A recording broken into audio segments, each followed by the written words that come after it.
오늘부터 4주 동안 크리스마스를 맞이하며 우리들이 대강절 주님의 오심을 기다리는 4주간을 지나게 됩니다.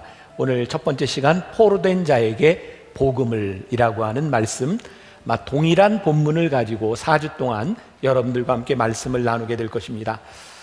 제가 요즘 읽었던 책 중에 좀 인상적이었던 책이 페리 노블의 삶의 어떤 순간에도 하나님이라는 책입니다. 그 책에 부활하신 주님이, 예수님이 부활하신 후에 두 명의 제자들이 엠마오로 가고 있는 이야기가 나옵니다. 누가복음 24장에 나오는 이야기죠. 이 두 사람은 아침에 부활하신 예수님에 대한 이야기를 듣고 그들은 엠마오로 가고 있었습니다. 예수님에 대한 정보를 들었지만 그들은 부활하신 예수님을 믿고 있지는 않았던 것 같습니다. 예수님을 믿지 않음에도 불구하고 예수님의 이야기는 얼마든지 할 수 있습니다. 우리가 오늘 이 시간에 예배를 드리면서 우리들이 주님을 믿지 않으면서도 예배 드릴 수 있습니다.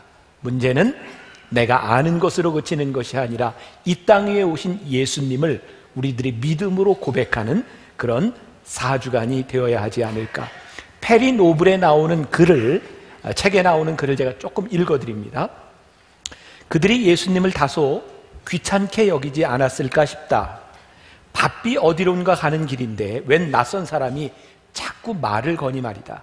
10중 8구 당신도 바쁜 사람일 것이다. 현대인들은 다 바쁘니까 말이다. 나는 남는 시간에 뭐 해야 할지 고민이라는 것을 하는 사람을 한 번도 본 적이 없다. 점심 및 저녁 식사 약속과 온갖 행사, 예기치 못한 응급 상황까지 합치면 남는 시간 따위는 별로 없다. 사탄이 선호하는 작전은 우리를 나쁘게 만드는 것이 아니라 바쁘게 만든다는 것이다. 왜냐하면 바쁘면 결국 나빠지기 때문이다. 바쁘면 예수님을 알아볼 수 없다. 공감이 가세요? 사단은 우리를 나쁘게 만들기보다 우리를 바쁘게 만들고, 바빠진 우리들은 예수님을 생각하지 못하기 때문에 나빠집니다. 작전 타임이라는 말이 있습니다. 작전 타임은 게임이 끝났다고 하는 것이 아니라 작전 타임을 통해서 우리들의 삶을 점검하자는 이야기입니다. 이 대강절을 우리들에게 주신 것은 우리들의 삶에서 주님의 오신 의미를 가장 진지하게 우리로 하여금 생각할 수 있게 만든다는 생각이 듭니다. 작전 타임은 예기치 않은 순간에 오기도 합니다. 저에게 있어서도 지난 몇 주 동안 작전 타임의 시간이었던 것 같아요. 제 삶을 돌아볼 수 있는 그런 시간이 되었습니다. 대강절이라고 하는 말은 라틴어에서 온 말입니다. 옴, 도착, 누구에게서부터 오다. 예수님이 우리들에게 오시는, 하늘에서부터 오신 예수님을 우리들이 기다리는 절기입니다. 우리들이 크리스마스 하면 보통 기쁨, 캐롤, 선물, 크리스마스 그 뚱뚱한 사람 누구죠? 산타클로스 이런 것들 생각하는데 사실 대강절의 가장 큰 의미는 고통을 생각하는 기간인 것 같아요. 잘 맞지 않는 것 같지만 굉장히 중요합니다. 누가복음 4장, 오늘 우리가 읽은 본문 말씀 바로 전 16절과 17절에 예수님께서 오늘 본문 말씀을 말씀하게 하신 이유가 나옵니다. 예수께서 그 자라나신 곳 나사렛에 이르사 안식일에 늘 하시던 대로 회당에 들어가사 성경을 읽으려고 서심해 선지자 이사야의 글을 들이거늘 책을 펴서 이렇게 기록된 데를 찾으시니 곧 조금 아까 우리가 읽었던 본문 말씀입니다. 예수님이 이 땅 위에 오신 이유, 억눌린 자에게 자유케 하기 위해서, 포로된 자를 자유케 하기 위해서, 눈먼 자를 다시 보게 하기 위해서 예수님께서 이 땅 위에 오셨다. 예수님이 오셨을 당시에 유다는 너무 가난했고 억눌려 있었고 눈먼 자였고 포로된 자였습니다. 마치 이사야가 이 예언을 할 때 우시야 왕이 죽던 해에 유다는 너무너무 힘든 상황이었어요. 우시야 왕이 죽던 해에 가장 힘들었던 상황, 아스루와 북이스라엘이 동맹을 맺고 유다를 침공했던 상황, 그리고 히스기야 왕 때 아시리아의 사네립이 예루살렘을 포위 공격했던 유다라고 하는 나라의 존폐의 위기에 있었던 때, 그 시대가 이사야 시대입니다. 여러분, 이사야는 1장부터 66장까지 되어 있는데 1장부터 39장까지는 이스라엘 백성들이 당하고 있는 고통, 그들의 죄의 대가에 대한 말씀이 나옵니다. 40장부터 66장까지는 회복시키시는 하나님에 대한 이야기가 나옵니다. 그러니까 여러분들이 아는 분들, 환자들에게 이렇게 말씀을 권할 때도 아픈 사람한테 1장부터 39장까지 읽으라 그러면 죽습니다. 너무너무 힘들어요. 그러나 40장부터 말씀을 묵상하면 희망과 소망을 우리들에게 주세요. 여러분, 소망은 절망 가운데서 생겨지는 것이고 억눌린 자를 자유케 하시는 복음을 우리들이 깨닫게 되는 겁니다. 오늘 본문 말씀 19절에 예수님께서 주의 은혜의 해를 전파하게 하려 하심이라. 이 대강절은, 예수님의 오심은 우리들의 고난을 깊이 묵상하며 그 고난을 이기게 하시는 자유의 해를 선포하시는 주님을 우리들이 고백하는 절기입니다. 예수님은 우리의 모습을, 우리의 처지를 보기를 원하시고 우리가 당하고 있는 고통의 문제를 보고 계시기 때문에 그냥 있는 것이 아니라 우리를 자유케 하시겠다고 말씀하고 있어요. 하나님은 우리들에게 고통을 주시는 분이 아니라 고통 가운데 있는 우리를 바라보시며 고통 가운데 우리와 함께 하시는 분이세요. 우리가 하나님을 오해하는 게 있습니다. 종종 우리는 우리들의 삶에 고통이 올 때, 오늘 여러분들 가운데도 여러 가지 어려운 고통의 문제를 안고 이 자리에 오시는 분이 있는지 모르겠어요. 때로 하나님이 우리들에게 고통을 주실 때도 있습니다. 우리를 훈련시키실 때가 있기 때문입니다. 그러나 궁극적으로 하나님은 우리들에게 고통을 주시는 분이 아니라 고통을 이기게 하시는 분이 우리 하나님이십니다. 우리들이 너무 쉽게 하나님께서 선을 이루시기 위해서 우리들에게 고통을 주신다라는 말을 합니다. 제가 깊이 묵상해 보니까 그건 아닌 것 같아요. 우리들에게 고통이 오지만 하나님께서 우리들에게 고통을 주시는 것은 아닌 것 같아요. 우리들의 문제는 무엇입니까? 우리가 선하신 하나님을 믿고 선하신 하나님이 이 땅을 창조하셨는데 우리는 너무나 많은 악을 이 땅에서 경험한다는 거예요. 하나님이 함께 하신다면 어떻게 이 땅 위에 이렇게 많은 재앙들이 일어날 수 있는 겁니까? 특히 올 한 해는 우리들의 마음을 너무너무 힘들게 했고, 큰 세월호 사건이 일어난 지 얼마 안 돼서 이 판교에서 그 많은 사람들이 또 죽었고 우리 교회 청년도 그 자리에서 생명을 잃었어요. 하나님, 어떻게 이런 일들이 일어날 수 있습니까? 이제는 말을 해도 될 것 같아요. 문창극 씨 장로님이었던 그분의 발언 때문에 굉장히 시끄러웠습니다. 그분이 어떤 이야기를 했죠?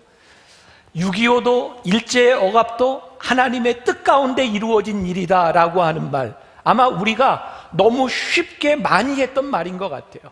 우리는 어려움을 당하는 사람에게 때로는 장례식에 가서도 상갓집에 가서도 하나님의 뜻이 있겠지요, 하나님의 뜻이 있겠지요. 우리는 위로한다고 말을 하지만 사실은 그 고통 가운데 있는 사람들에게 하나님의 뜻이 있겠지요 라고 하는 그 말은 위로가 되기보다는 너무너무 아픈 상처가 될 때도 많이 있었어요. 우리는 로마서 8장 28절의 말씀, 모든 것이 합력하여 선을 이룬다라고 하는 말씀 때문에 우리들에게 일어나는 모든 고통의 문제들을 하나님의 뜻으로 돌릴 때가 참 많이 있었습니다. 제가 오늘 이 말씀을 깊이 묵상하며 이 대강절을 지나며 우리가 비극적인 상황 가운데서 너무나 쉽게 이야기하는 하나님의 뜻입니다, 이 말을 그렇게 쉽게 할 수 있는 말이 아니구나. 우리가 하나님의 뜻이라고 말할 수 있는 것은 지금 일어난 고통이 하나님의 뜻이 아니라 그 고통의 순간을 지나가며 이 어려운 순간 가운데 하나님이 우리들에게 원하시는 뜻이 무엇인가를 생각하게 하는 것이지, 지금 우리의 고통이 하나님의 뜻이라고 그렇게 쉽게 이야기할 수는 없을 것 같다는 생각이 들었어요. 사랑하는 여러분, 여러분들이 당하고 있는 고통과 재앙에 대한 문제들이 하나님의 뜻이 아니라 그 어려움과 고통과 질병 가운데서 여러분들은 어떤 하나님의 뜻을 발견할 수 있으십니까? 이것이 신앙의 문제고 이것이 믿음의 문제입니다. 이 문창극 씨의 이 발언을 통해서 나라가 참 시끄러울 때 안티크리스찬들이 소위 초창기 우리나라에 들어왔던 선교사들에 대한 비난을 많이 했습니다. 어떤 비난이었는지 아세요? 선교사들이 소위 식민지 역사관을 가지고 우리 민족을 폄하하는 말을 많이 했다는 거예요. 여러분 생각해 보세요. 구한말, 이 땅에 들어왔던 선교사들의 눈에 우리가 어떻게 비춰졌는가? 선교사들이 예외 없이 했던 말이 있습니다. 한국 사람들 게으르다, 너무너무 지저분하다, 그리고 이 서구 열강들의 싸움과 러시아와 일본, 중국의 짓밟히는 이 민중을 외면하는 정치 지도자들과 관리들을 바라보며 희망이 없다라고 이야기했던 우리 선교사들은 우리 민족을 그렇게 하찮게 본 것이 아니었습니다. 우리 민족 가운데서 소망을 볼 수 없었던 것은 우리를 하찮게 여기는 것이 아니라 그 억압과 어두움 가운데서 복음만이, 하나님의 말씀만이 이 땅을 변화시킬 수 있다고 하는 소망을 그들은 이야기하고 있었던 것입니다. 우리는 너무너무 암흑 가운데 있었습니다. 하나님께서 하나님의 뜻으로 우리를 암흑 가운데 인도하신 것이 아니라 하나님의 뜻대로 살지 못했던 우리 민족이 암흑 가운데 있었는데, 그 암흑 가운데서 복음이 들어올 때에 복음의 열정으로 이 나라를 변화시킬 수 있는 소망을 보았다고 하는 말씀입니다. 그래서 가난한, 천대받던, 사람 취급도 받지 못했던 백정이 공부를 하고 유학을 떠나고 양반과 상놈으로 나눠졌던 이 민족에 배우지 못한 자들이 배우고 돌아와서 민족의 지도자가 되고, 배움의 길이 막혀 있었던 여성들에게 학교를 만들어 공부하게 만들고 여성의 지도자를 만들고, 그것이 복음의 눈으로 억압되었던 이 땅을 보았던 소망의 모습이었습니다. 우리에게 찾아온 해방의 기쁨이었습니다. 세계 열강들의 싸움 가운데서 자기를 지키지 못하고 불행하게도 남과 북으로 갈라졌습니다. 갈라진 것이 하나님의 뜻이 아닙니다. 하나님은 우리 민족을 가르치려고 했다고 생각하지 않습니다. 단지 우리들에게 주신 해방의 선물을 제대로 활용하지 못했던 우리들의 민족은 갈라지게 되었고, 갈라진 것이 하나님의 뜻이 아니라 갈라진 아픔 가운데서 우리로 하여금 회개하게 하셨고, 그 가운데 기도하게 하셨고 회복시키셨던 하나님의 능력을 우리로 하여금 보게 하셨습니다. 여러분, 악이 하나님의 뜻이 아닙니다. 여러분들이 당하고 있는 죽음과 고통의 문제가 하나님의 뜻이 아니라 죽음과 고통 가운데서도 우리를 인도하시는 하나님의 뜻을 발견하기 시작할 때 우리는 비로소 모든 것이 합력하여 선을 이루시는 하나님을 우리들이 믿음으로 고백하게 되어 있습니다. 우리가 안고 있는 이 땅의 문제들과 구조적인 모든 문제들, 하나님이 허락하신 뜻이 아니라 우리들이 하나님의 축복에 제대로 응답하지 못하고 있음을 보기 시작할 때 우리는 회복되기 시작할 것입니다. 오늘 여러분들이 어떤 고난과 고통과 재난과 질병의 문제를 안고 왔을지라도 그것이 우리들에게 억압으로 끝나는 것이 아니라 회복시켜 주시는 하나님을 보기 시작할 때 우리들에게 자유가, 해방이 찾아오기 시작합니다. 필립 얀시가 쓴 하나님 제게 왜 이러세요? 라고 하는 책에 이런 이야기가 나옵니다. 케빈 코스트너라고 하는 사람이 출연한 작은 전쟁이라고 하는 영화 이야기입니다. 베트남 전쟁에 참전했던 용사였던 이 한 사람이 광산 사고를 당한 친구를 구하다가 죽습니다. 그 아내가 슬퍼하는 아들을 위로하며 이렇게 말합니다. 하나님은 아빠를 하나님 곁에 두기 원하셨던 거야. 그때 아이가 하늘을 향해 이렇게 소리 지릅니다. 맞아요. 하지만 내가 아빠를 더 원해요. 이 책에서는 이렇게 말을 합니다. 이 아이의 엄마가 한 말보다 차라리 이 망할 것 사망아 라고 말하는 것이 옳았을 것이다. 이 아이에게 위로는 아버지의 죽음이 하나님의 뜻이 아니라 이 죽음을 슬퍼하며 이 사망아 못될 것이라고 그렇게 지적해 줄 수 있는 것, 그것이 어쩌면 옳았을 것이다 라고 말을 하고 있어요. 여러분, 우리들이 믿음이 뭡니까? 우리의 신앙이 뭡니까? 여러분들의 삶에 일어나고 있는 모든 억압과 죄와 가난의 모든 문제들을 여러분들이 믿음으로 순응하고 받아들여라, 하나님의 뜻이다, 이것이 아니라 여러분들의 삶에 왜 그런 일이 일어나고 있는지, 주님 앞에서, 복음 앞에서 우리가 어떻게 자유함을 얻고 우리들이 어떻게 이겨야 될지를 생각하기 시작할 때 우리는 비로소 믿음 가운데 사는 사람이 될 수 있다는 말씀입니다. 보편적인 고난에 대한 문제를 우리들에게 이야기합니다. 오늘 본문 말씀 다시 한번 볼까요? 주의 성령이 내게 임하셨으니 이는 가난한 자에게 복음을 전하게 하시려고 내게 기름을 부으시고 나를 보내사 포로된 자에게 자유를, 눈먼 자에게 다시 보게 함을 전파하며 눌린 자를 자유롭게 하고 주의 은혜의 해를 전파하게 하려 하심이라. 주의 성령이 내게 임하신 것은 가난을 하나님의 뜻으로 돌리는 것이 아니라 가난 가운데 복음으로 자유함을 얻으라고 하는 말씀입니다. 여러분들이 누군가에게 억눌려 있을 때 그것이 하나님의 뜻이 아니라 그것을 이길 수 있는 자유함을 얻으라는 것입니다. 가난은 우리들이 운명적으로 받아들여야 되는 것이 아닙니다. 그것은 극복해야 되는 문제입니다. 어떻게 극복합니까? 가난은 운명이 아니라 내가 하나님 앞에 자발적으로 가난함에도 불구하고 내가 살아갈 수 있을 때, 가난이 나를 억누르고 가난 때문에 내가 더 이상 억누르지 않았음을 선포할 수 있을 때, 가난은 여러분들을 억누르지 않습니다. 가난이 여러분들에게 극복해야 될 것이기 때문에 여러분들이 하나님 앞에 최선을 다해 살아가며 여러분들이 물질의 풍요함을 누리는 것도 참으로 중요한 일입니다. 우리는 가난을 향해 선포해야 됩니다. 가난이 더 이상 내 삶의 저주가 아니라 가난 가운데 자유함을 얻을 수 있는 믿음을 선포할 수 있어야 합니다. 그때 가난이 더 이상 우리를 절망하게 만들지 않습니다. 하나님이 함께 하시지 않는 가난은 우리를 억누르는 무거운 짐입니다. 가난 자체가 저주라고 생각하는데 어떻게 그것이 우리를 자유롭게 할 수 있겠습니까? 믿음이 무엇입니까? 가난함 가운데도 하나님과 함께 동행할 수 있는 사람이 믿음의 사람이고, 가난함 가운데 가난함을 이기게 하시는 하나님의 은혜를 경험할 수 있는 사람이 믿음의 사람이고, 예수님은 포로된 자를 자유케 하기 위해서 이 땅 위에 오셨다고 말씀하고 있어요. 복음의 진리가 무엇입니까?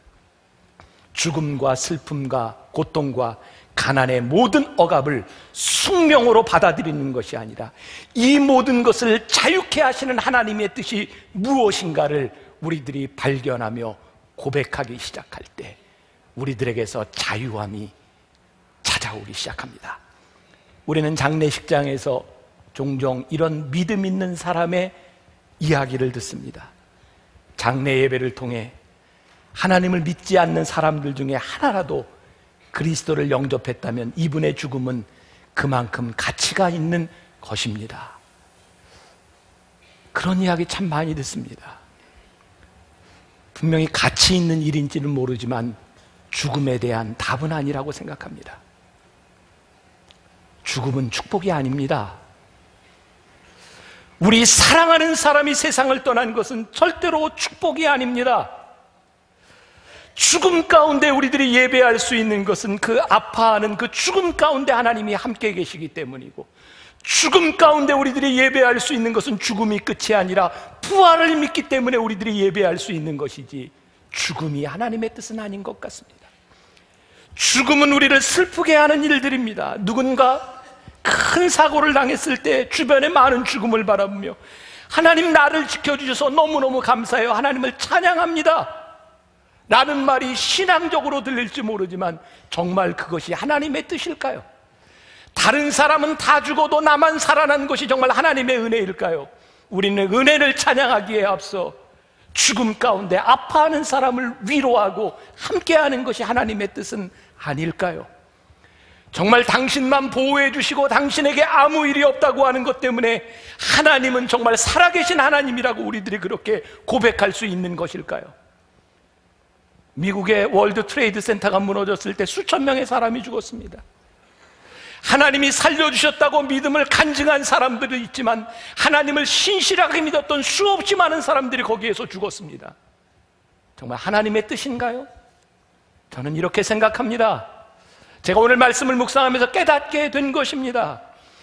예수님이 십자가에 달리실 때 로마의 병정들이 예수님의 옆구리를 찌르고 예수님의 손과 발에 십자가의 못을 박았을 때 그것은 하나님의 뜻이 아니라 그들은 악한 일을 행했을 뿐입니다. 그러나 그 죽음 권세를 이기고 사망의 권세를 이기고 부활하신 하나님께서, 주님께서 하나님의 뜻을 이루신 것입니다. 그래서 우리는 죽음과 악에 대하여 우리는 분명히 이야기해야 합니다. 죽음은 축복이 아닙니다. 사망은 물러가라고 이야기해야 합니다. 우리는 분명히 선포해야 합니다. 하나님의 도우심으로 우리들이 위기를 모면했다면 감사함으로 하나님께 영광을 돌리기에 앞서 아파하고 힘들어하는 사람들을 위해 기도하고 위로해 주어야 합니다. 왜? 누군가에게 일어난 악은 하나님의 뜻이 아니기 때문입니다. 그들에게도 하나님의 은혜가 있음을 우리들이 보여주어야 합니다. 우리 인간들이 가지고 있는 보편적인 문제의 해답이 예수 그리스도에게 있음을 믿고 고백할 때 우리는 비로소 크리스찬이라고 우리를 부를 수 있는 것입니다. 오늘 제가 설교 준비를 하기 위해서 아마 설교하도록 하나님께서 저에게 깨닫게 하셨다는 생각이 듭니다. 제가 지난 주간 우리 교인들에게 많은 걱정을 끼쳐드렸습니다. 많은 교인들이 저를 위해 중보기도 해주셨고, 사실 우리 교인들이 저를 위해 중보기도 하던 그 시간은 저에게 그렇게 위험한 시간은 아니었습니다. 단지 스텐트 시술을 하는 시간이었고 그게 그렇게 위험한 시술은 아니었습니다. 그러나 많은 사람들이 저에게 이런 이야기를 했습니다. 어쩌면 발견하지 못하고 지나갔을 그 순간 이제 심장에 문제가 생겼던 걸 발견하게 하신 하나님의 은혜가 크지 않냐고, 그러면서 제 삶을 돌이켜보게 하셨어요. 제가 머리가 너무너무 아파서 어쩔 수 없이 2주 동안 링거를 맞으면서 지나다가 괜찮을 것 같아서 영국에 연합집회 약속이 돼 있어서 가 있었습니다. 그런데 도저히 견딜 수 없는 시간이었고 뭐 주사도 놔주지 않는 상태에서 제가 돌아올 수밖에 없었어요. 집회를 취소하고 돌아오면서 저는 바로 병원에 입원을 했고 거기에서 계속해서 진통제를 맞으면서 검사를 했어요. 이상이 없었어요. 그 병실에 저희 교회 권사님 한 분이 그 병원 의사기 때문에 찾아왔어요. 저에게 이야기하더라고요. 목사님, 심장을 한번 검사해 보시죠. 저 안 해요. 저 심장 괜찮아요. 왜냐하면 저 너무너무 열심히 운동했고 저 스스로 관리를 잘한다고 생각했기 때문에 안 찍어본다 그랬어요. 그 다음날 아침에 스케줄까지 잡아놨는데 결국 제 고집이 검사 안 하고 그냥 나왔습니다. 근데 그분이 저를 위해 그 다음 주에 검사할 수 있도록 CT를 찍도록 날짜를 잡아놨고 제가 거기에 가게 됐어요. 아마 CT 결과를 그 자리에서 보면서 저보다는 선생님이 더 놀랬던 것 같아요. 이거 빨리 시술을 해야 합니다. 그냥 모르고 그냥 살 수도 있지만 목사님 이거는 그냥 넘어지면 바로 죽는 겁니다. 그래서 시간을 지체하지 못하고 아침 일찍 제가 스텐트 시술을 하게 되어서 그때 교인들이 저를 위해 많이 기도해 주셨어요. 사람들이 저에게 전부 그러더라고요. 하나님이 은혜를 베풀어 주셨습니다. 은혜를 베풀어 주셨습니다. 근데 제 마음에 저에게 새로운 삶을 허락해 주신 하나님의 은혜보다 그 기쁨보다 제 마음이 참 많이 힘들었어요. 지지난해 그렇게 멀쩡하게 살아있던 우리 교인들 중에 그냥 운동하다 갑자기 쓰러져서 죽었던 우리 교인들에게는 은혜가 없었단 말인가? 하나님이 나에게 이 상황 가운데서 나에게 은혜를 베푸셨다면 그들에게는 하나님의 은혜가 없었단 말인가? 아니에요. 죽음이 저주라면 우리는 절대로 그렇게 죽음 가운데서 우리들이 부활의 생명이 없다면 우리는 분명히 그렇게 말할 수 있을 것 같아요. 산 것이 은혜입니다. 그러나 우리들이 죽음을 이기신 부활의 하나님을 믿기 때문에 살려주신 하나님의 은혜도 고백할 뿐만 아니라 사망, 고통, 그 악의 세력과 죽음의 어둠 가운데 세상을 떠난 사람에게도 부활의 생명이 있는 것을 우리들이 믿기 때문에 우리들이 위로를 받을 수 있는 것이지, 내가 어떻게 나에게 일어난 일만을 내가 하나님의 은혜라고 그렇게 쉽게 고백할 수 있을까? 사람이 아파보면 아픈 사람들을 생각하게 되는 것 같아요. 지난 주간은 제가 그냥 알고 있는 생각나는 참 어렵게 고통 가운데 투병하고 있는 교인들을 신방하게 되었어요. 오랫동안 암으로 투병하며 손을 놓아야 되는 사람들도 있고 하나님께 맡겨야만 되는 사람들도 있고, 그 중에 저희 교회 원로 장로님 한 분이 참 많이 어려운 가운데 병원에서도 받아주지 않는다고 하는 상황에서 몇 달을 남겨놓고 계세요. 그 장로님을 방문했을 때 제가 더 당황스러웠어요. 너무너무 평안했기 때문에 제가 더 당황스러웠어요. 그분이 저에게 이야기하더라고요. 목사님, 저 너무너무 감사해요. 제 아내 권사보다 제가 먼저 세상을 떠나는 게 너무너무 감사해요. 그런데 한 가지 아쉬운 건 제가 너무 일찍 떠나서 우리 권사 혼자 있는 시간이 너무 길까봐 그게 너무 아쉬워요. 제가 바라는 건 지금까지도 지켜주신 하나님의 가운데 나를 살게 하셨는데 내가 고통 없이 가면 참 좋겠어요. 그리고 목사님이 결혼 주례해줬던 우리 자식들 애를 낳았는데요, 목사님이 주례해줘서 그런지 너무너무 건강해요. 그 장로님이 수년 전 있었던, 제가 아마 담임 목사가 되고 나선지 전인지 확실히 기억이 나지 않지만, 제가 지금은 교회에서 살고 있는데 아파트에 살 때였습니다. 제 아내가 차를 타고 애들을 데리고 이렇게 운전을 하고 교회로 오는데 어떤 남자분 하나가, 그때는 권사님 시절입니다, 혼자 걸어오고 있더래요. 그래서 제 아내가 차를 세우고 아유 교회를 가시는데 같이 타고 가시죠. 그리고 차에 타라고 했대요. 그랬더니 그 권사님이 타자마자 제 아내한테 아유 젊은 여자분이 애들 있고 남편은 뭐 하는데 이렇게 혼자 교회를 다니냐고, 남편도 좀 교회를 다녀야 되지 않겠냐고 열심히 전도를 하셨대요. 그래서 제 아내가 내릴 때 제 남편이 김병삼 목사입니다. 그리고 내렸더니 그때 그 장로님이 얼굴이 새빨개졌었느라고 그런 이야기를 하면서 막 웃었어요. 그리고 제가 밖으로 나왔습니다. 권사님이 저를 배웅하며 밖으로 나왔어요. 목사님, 우리 남편이 목사님 오늘 여기 병원에 오신다고 목욕하고 머리 빗고 그리고 기다리고 있었어요. 정말 웃을 일이 많지 않았는데 오늘 참 많이 웃었어요. 더 이상 손을 쓸 수 없는 상태가 되어버린 그 장로님을 바라보며 제 마음 가운데 위로할 수 있는 것은 딱 한마디였습니다. 하나님과 함께 끝까지 승리하세요. 암으로 죽는 것이 하나님의 뜻이 아닙니다.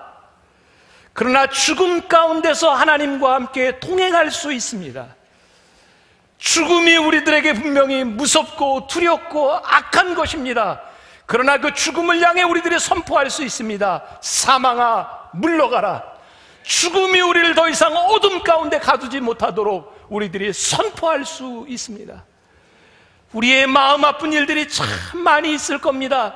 여러분들이 해결할 수 없는 일들이 참 많을 것이고, 여러분들이 잘못한 것들 때문에 여러분들에게 일어나는 악한 일들이 참 많을 것입니다. 어쩌면 여러분들을 억누르고 있는 억압의 문제들이 참 많이 있을 것입니다.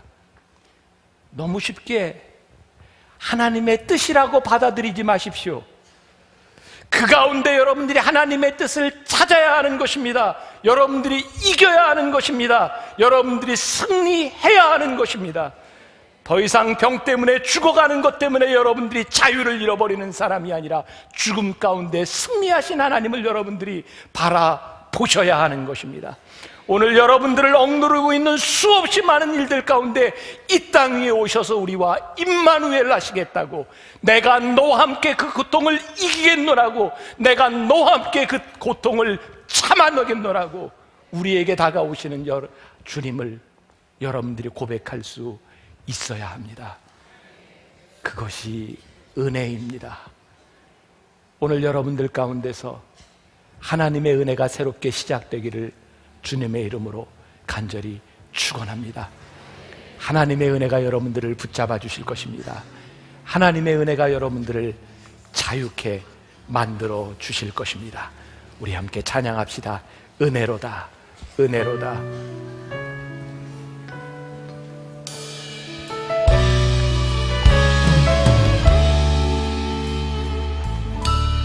시작됐네 우리 주님의 능력이 나의 삶을 다스리고 새롭게 하네. 자유 안에 죄와 사망으로부터 나의 삶은 변하구나. 충만하네.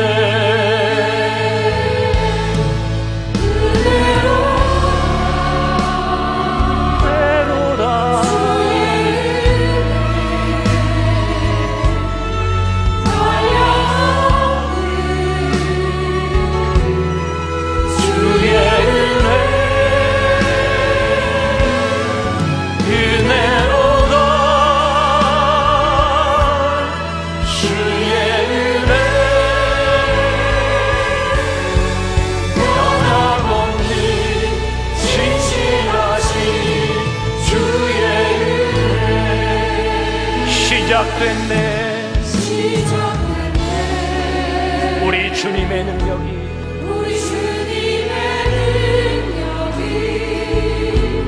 나의 삶을 다스리고 새롭게 하네. 자유하네. 죄와 사망으로부터 나의 삶을 변화하구나. 충만하네.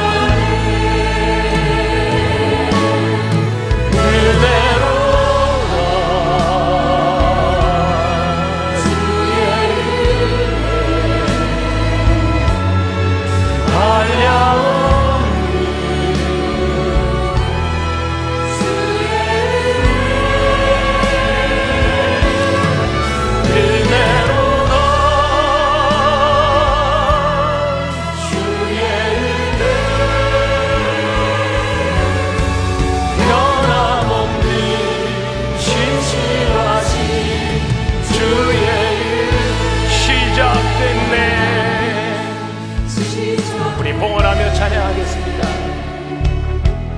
우리 주님의 능력이 나의 삶을 다스리고 새롭게 하네. 자유하네. 죄와 사망으로부터 나의 삶을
오늘 예배하는 우리 성도들 가운데 혹시 죄에 억눌려 있는 사람이 있습니까? 질병에 억눌려 있는 사람이 있습니까? 사망의 어두운 그늘 아래 억눌려 있는 사람이 있습니까? 가난으로 인해 억눌려 있는 사람이 있습니까? 하나님, 이 모든 것들은 하나님이 원하시는 일이 아니라 하나님께서 이기기를 원하시는 일들입니다. 우리들이 믿음으로 선포합니다. 그 어떤 것도 우리를 억누를 수 없음을 믿음으로 선포합니다. 하나님, 우리들이 아무것도 하지 않는 것, 이 세상의 어둠의 권세들이 하나님의 뜻이 아니라 이 어두움 가운데서 하나님의 뜻을 찾는 것이 하나님을 믿는 자들의 이름을 우리들이 고백합니다. 더 이상 패배자로 살지 않게 하시고 운명적으로 살지 않도록 하시고 믿음으로 살아가는 주의 백성들이 되게 하여 주시옵소서. 오늘도 하나님 앞에 드려진 우리의 믿음의 고백, 귀한 예물, 우리의 시간들, 하나님의 은혜를 선포하며 간증하며 하나님의 뜻을 위해 쓰임받는 귀한 예물들과 귀한 헌신들이 되도록 축복하여 주옵소서.